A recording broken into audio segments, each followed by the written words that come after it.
Champions ട്രോഫിയിൽ മുത്തമിട്ട India. ന്യൂസിലൻഡിനെതിരെ ഇന്ത്യക്ക് തകർപ്പൻ ജയം. കിവീസിനെതിരായ ജയം 4 വിക്കറ്റിന്.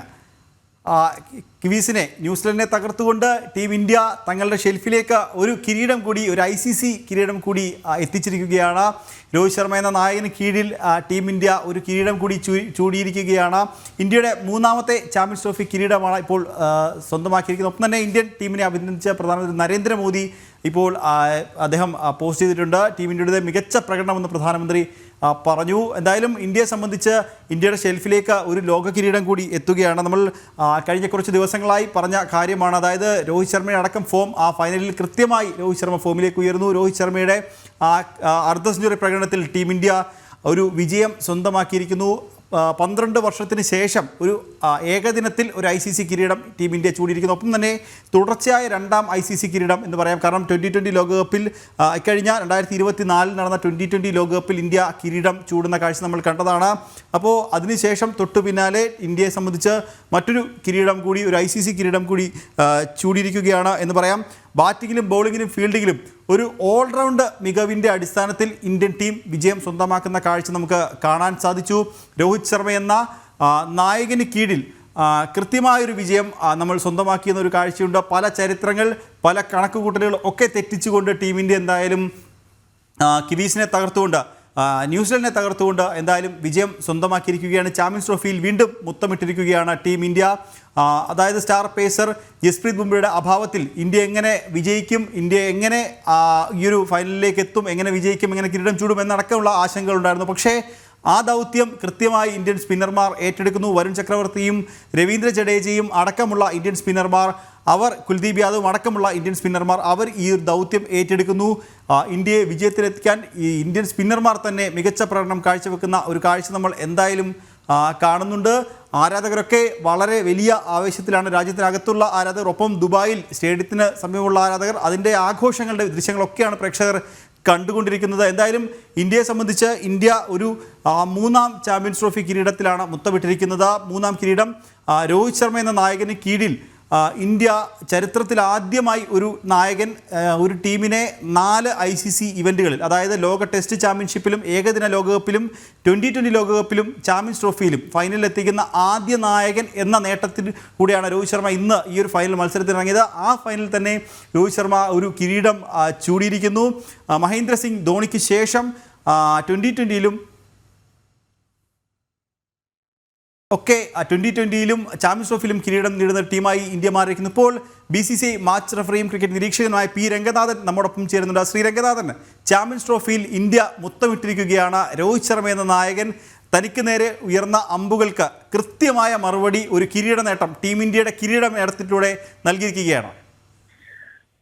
അദ്ദേഹത്തിന്റെ ബാറ്റിംഗ് പെർഫോമൻസ് ഇന്ന് അത് ഒരു കാണേണ്ടത് തന്നെയായിരുന്നു. വിമർശിച്ചവർക്കൊക്കെ മറുപടി നൽകുന്ന ഒരു ഇന്നിങ്സ്, അതാണ് ഒരു കളിക്കാരന്റെ കഴിവ്. അത് പുറത്തെടുക്കുന്ന രീതിയിൽ അദ്ദേഹത്തിന്റെ ആ ബാറ്റിങ്ങിന്റെ ഇന്ന് പൂർണ്ണമായിട്ടുള്ളൊരു സ്റ്റൈല് നമുക്ക് കാണാൻ സാധിച്ചു. അപ്പൊ വിമർശിക്കുന്നവർക്കെല്ലാം 2ാമത് ICC കപ്പ് നേടിത്തന്ന ഒരു ക്യാപ്റ്റനായിട്ട് കൂടെ മാറി എന്നുള്ളതാണ് രോഹിത് ശർമ്മയുടെ ഒരു പ്രത്യേകത. പിന്നീട് ടീമിനെ നയിച്ച രീതി, അദ്ദേഹം ഇന്ന് ടീമിൽ മാറ്റം വരുത്താതെ സ്പിന്നേഴ്സിനെ കൊണ്ട്, കൂടാതെ വരുൺ ചക്രവർത്തിനെ തുടക്കത്തിലെ തന്നെ പരീക്ഷിക്കുന്നു, വിക്കറ്റ് നേടുന്നു. അപ്പൊ ഇന്ന് ക്യാപ്റ്റൻസിയുടെ ഒരു എടുത്ത തീരുമാനങ്ങളെല്ലാം ശരിവെക്കുന്ന രീതിയിൽ അദ്ദേഹം ഇന്ത്യയെ നയിച്ചു എന്നുള്ളതാണ്. പ്രത്യേകിച്ച് ടീം ഇന്ത്യയുടെ ഒരു പെർഫോമൻസ്, കൂട്ടായ ഒരു പരിശ്രമം. ഓരോ താരങ്ങളും ഇന്ന് ഈ ചാമ്പ്യൻഷിപ്പ് നേടുന്ന ടീമിലെ ഓരോ താരങ്ങളും അവരുടെ ബാറ്റിങ്ങിലായാലും ബോളിങ്ങിലായാലും എല്ലാ രീതിയിലും അവരുടെ 100% പ്രകടനം പുറത്തെടുത്തു. അതിന്റെ ഒരു റിസൾട്ട് ടീം ഇന്ത്യ ഇന്ന് ഈ വിജയം കരസ്ഥമാക്കി എന്നുള്ളതാണ്. ശ്രീരംഗനാഥൻ, ഒരു കാര്യം കൂടിയുണ്ട്. കാരണം KL രാഹുലിനെ സംബന്ധിച്ച് കഴിഞ്ഞ കുറച്ച് നാളുകളായി KL രാഹുലിനെതിരെ വലിയ വിമർശനങ്ങളുണ്ടായിരുന്നു. പക്ഷേ രാഹുലിനെ സംബന്ധിച്ച് നിർണായക ഘട്ടങ്ങളിൽ ടീം ഇന്ത്യക്ക് തുണയാവുന്നൊരു പ്രകടനം, അത് 2003 വേൾഡ് കപ്പിൽ, ലോകകപ്പിൻ്റെ സെമിയിൽ നമ്മൾ കണ്ടതാണ്. 39 റൺസുമായി പുറത്താകാതെ നിന്നു. 2025 ചാമ്പ്യൻസ് ട്രോഫിയുടെ സെമി ഫൈനലിൽ ഓസ്ട്രേലിയക്ക് 42 റൺസുമായി പുറത്താകാതെ നിന്നു. ഇന്ന് 34 റൺസുമായി പുറത്താവാതെ നിന്നു. അതായത് ടീം വിജയത്തിലെത്തിക്കാൻ നിർണായക പങ്ക് രാഹുൽ വഹിക്കുന്നുണ്ടല്ലേ? വളരെ ശരിയാണ്. KL രാഹുലിന്റെ ഇൻക്ലൂഷനും വളരെ വിമർശനങ്ങൾക്ക് വഴിയൊരുക്കിയിരുന്നു. പ്രത്യേകിച്ച് അദ്ദേഹം ടീമിൽ വന്നപ്പോൾ ഋഷഭ് പന്ത് സെക്കൻഡ് കീപ്പറായിട്ട് മാറുന്നു. അദ്ദേഹത്തിന് ധാരാളം അവസരങ്ങൾ നൽകുന്നു എന്നുള്ളൊരു വിമർശനം. പക്ഷെ ഒരു കളിക്കാരന് ഏത് റോളിലാണ് അദ്ദേഹം ഓപ്പണറായിട്ട് വന്നിട്ടുണ്ട്, 1 ഡൗൺ ആയിട്ടുണ്ട്, 2 ഡൗൺ ആയിട്ടുണ്ട്, ഇപ്പോൾ 3 ഡൗൺ ആയിട്ട് ബാറ്റ് ചെയ്യുന്നു. പക്ഷെ ആ ഒരു സിറ്റുവേഷൻ ഏറ്റവും ക്രൂഷ്യൽ ആയിട്ടുള്ളൊരു പ്ലേസ് ആണ്. ഒരു മത്സരത്തിന്റെ ഗതി തന്നെ മാറ്റാൻ കഴിവുള്ള ആ ഒരു പൊസിഷനാണ് നമ്പർ 5, നമ്പർ 6 ഒക്കെ. അപ്പൊ അദ്ദേഹത്തിന്റെ ഈ ഒരു ടൂർണമെന്റിൽ വീണ്ടും അദ്ദേഹം ഫോം മികവ് പുറത്തെടുക്കുന്നു. KL രാഹുലിന്റെ പഴയ ശൈലിയിലുള്ള ഒരു ബാറ്റിംഗ് നമുക്ക് കാണാൻ സാധിച്ചു എന്നുള്ളതാണ്. എന്തായാലും അത് ടീം ഇന്ത്യക്ക് ഏറെ ഗുണം ചെയ്തു. കീപ്പിംഗിലായാലും വളരെ മികച്ച രീതിയിൽ അദ്ദേഹം മുന്നോട്ട് വന്നിരിക്കുന്നു.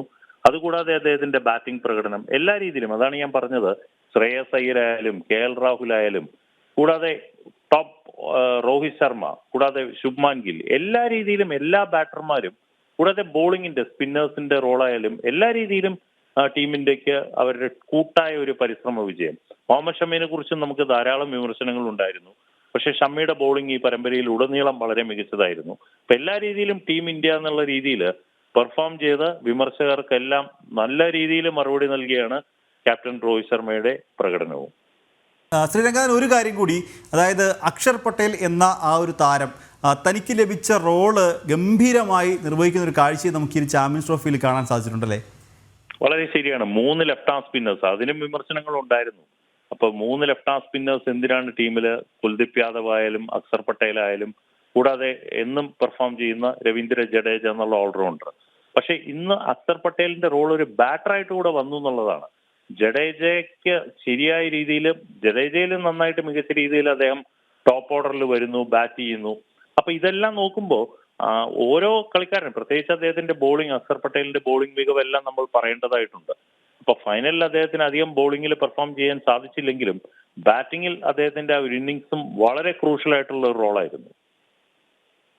ഒരു കാര്യം കൂടി, അതായത് ഈ ചാമ്പ്യൻസ് ട്രോഫിയിൽ നമ്മൾ കണ്ട കിവീസിന്റെ ഒരു ഫീൽഡിംഗ്, അത് എടുത്തു പറയേണ്ടിയിരിക്കുന്നു. കാരണം അവർ ഫൈനലിൽ തോൽവി വഴങ്ങിയെങ്കിലും ഫൈനൽ വരെയുള്ള മത്സരങ്ങൾ നോക്കിയാൽ അവരുടെ ഫീൽഡിംഗ് അത് എടുത്തു പറയേണ്ടത് തന്നെയല്ലേ? വളരെ ശരിയാണ്. ഇപ്പൊ ഈ ഫീൽഡിങ്ങിന്റെ ഒരു കാര്യം പറയുകയാണെങ്കിൽ, ഇതുപോലെ ഒരു ഫീൽഡിങ്ങും ക്യാച്ചസ് കൊടുക്കുന്ന ഫിലിപ്സിന്റെ ഒക്കെ ക്യാച്ചസ് ഒരു ശരിക്കും ഇന്ന് അദ്ദേഹം എടുത്തൊരു ക്യാച്ച്.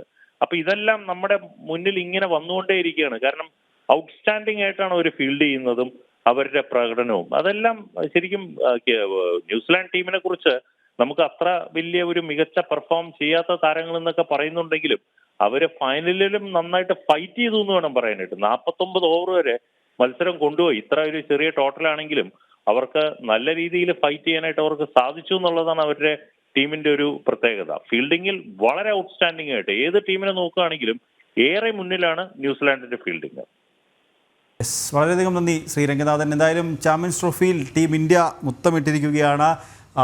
12 വർഷത്തിന് ശേഷം ഏകദിനത്തിൽ ഒരു കിരീടം, ICC കിരീടം, അത് രോഹിത് ശർമ്മയും സംഘവും തങ്ങളുടെ ഷെൽഫിലേക്ക് എത്തിച്ചിരിക്കുകയാണ്, ഭാരതത്തിലേക്ക് എത്തിച്ചിരിക്കുകയാണ്. ഓരോ ക്രിക്കറ്റ് ആരാധകർക്കും അഭിമാനിക്കാവുന്ന മുഹൂർത്തമാണ്. രാജ്യത്തിനകത്തും ഒപ്പം തന്നെ UAE അടക്കം വലിയ ആഘോഷങ്ങളൊക്കെ നടക്കുന്നുണ്ട്. അതിൻ്റെ ദൃശ്യങ്ങളാണ്. പടക്കം പൊട്ടിച്ചും തെരുവിൽ ഡാൻസ് കളിച്ചുമൊക്കെ ആരാധകർ ഈ ഒരു വിജയത്തെ ആഘോഷിക്കുന്നു. അതിൻ്റെ തത്സമയ ദൃശ്യങ്ങളൊക്കെയാണ് പ്രേക്ഷകർ കണ്ടുകൊണ്ടിരിക്കുന്നത്. ഇനി മറ്റു കാര്യത്തിലേക്ക് വന്നു കഴിഞ്ഞാൽ, ഈയൊരു മത്സരം അത് ഏറെ നിർണായകമായിരുന്നു. രോഹിത് ശർമ്മയ്ക്കും വിരാട് കോഹ്ലിക്കും അടക്കമുള്ള താരങ്ങൾക്ക് നിർണായകമായിരുന്നു. കാരണം ഒട്ടേറെ വിമർശനങ്ങൾ ഇരുവർക്കും എതിരെ കഴിഞ്ഞ കുറച്ച് നാളുകളായി ഉയർന്നിരുന്നു. ഇവർ ക്രിക്കറ്റിൽ നിന്നടക്കം വിരമിക്കണം എന്നടക്കമുള്ള വിമർശനങ്ങൾ ഇവർക്കെതിരെ ഉയർന്നിരുന്നു. എന്നാൽ തങ്ങളുടെ ബാറ്റ് കൊണ്ട്, തങ്ങളുടെ പ്രകടനം കൊണ്ട് ഈ വിമർശകരുടെയൊക്കെ വായടപ്പിക്കുന്ന കാഴ്ച നമ്മൾ കാണാൻ സാധിച്ചു. രോഹിത് ശർമ്മയെ സംബന്ധിച്ച് കഴിഞ്ഞ മത്സരങ്ങളിലൊക്കെ രോഹിത് ശർമ്മ കാര്യമായ പ്രകടനം നടത്തിയില്ല എന്നായിരുന്നു പലരും പറഞ്ഞത്.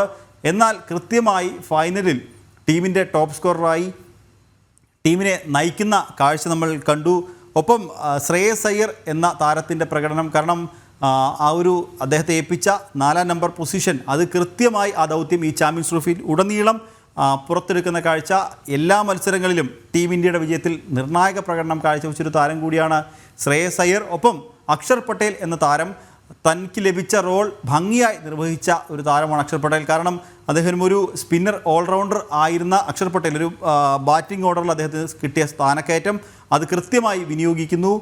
KL രാഹുലിനും ഹർദിക് പാണ്ഡ്യയ്ക്കും മുൻപായി 5-ാം നമ്പറിൽ ബാറ്റ് ചെയ്യാൻ ഇറങ്ങുന്ന അക്ഷർ പട്ടേൽ അവിടെ വലിയ, ഒപ്പം വിരാട് കോഹ്ലിക്കും ഒപ്പം തന്നെ ശ്രേയസ് അയ്യർക്കും ഒപ്പം ചേർന്ന് ഒരു വലിയ കൂട്ടുകെട്ട് കെട്ടിപ്പടുക്കുന്നതിൽ നിർണായക പങ്ക് വഹിച്ച താരമാണ്.